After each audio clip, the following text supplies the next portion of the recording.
That's my last Duchess painted on the wall, looking as if she were alive.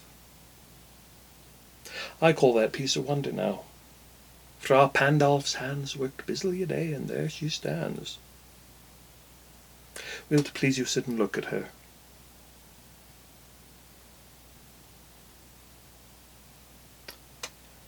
I said Fra Pandolf by design, for never read strangers like you that pictured countenance, the depth and passion of its earnest glance, but to myself they turned, since none puts by the curtain I have drawn for you but I, and seemed as they would ask me, if they durst, how such a glance came there.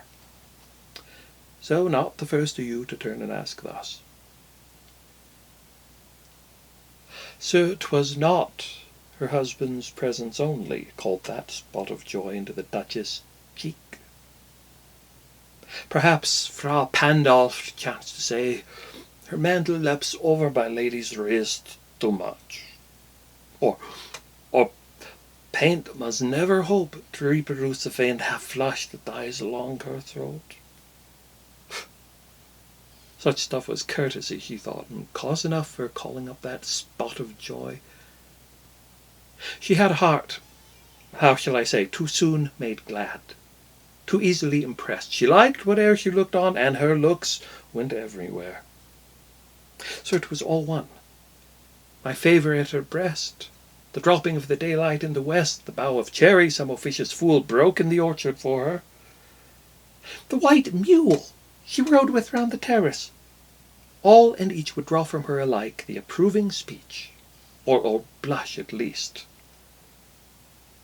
She thanked him in good, but thanked somehow, I know not how, as if she ranked my gift of a 900-years-old name with anybody's gift.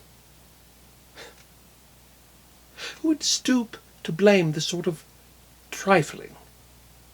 Even had you skill in speech, which I have not, to make your will quite clear to such an one, and say just this or that, and you disgusts me. Here you miss or there exceed the mark. Oh, and if she let herself be lessoned so, nor plainly set her wits to yours, forsooth, and made excuse, even then would be some stooping. And I choose never to stoop. Oh, sir, she smiled, no doubt, whene'er I passed her, but who passed without much the same smile?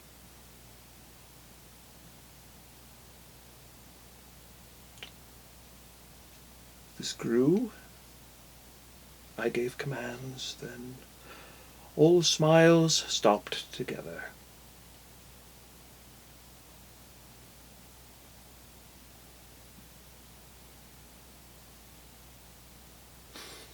There she stands, as if alive.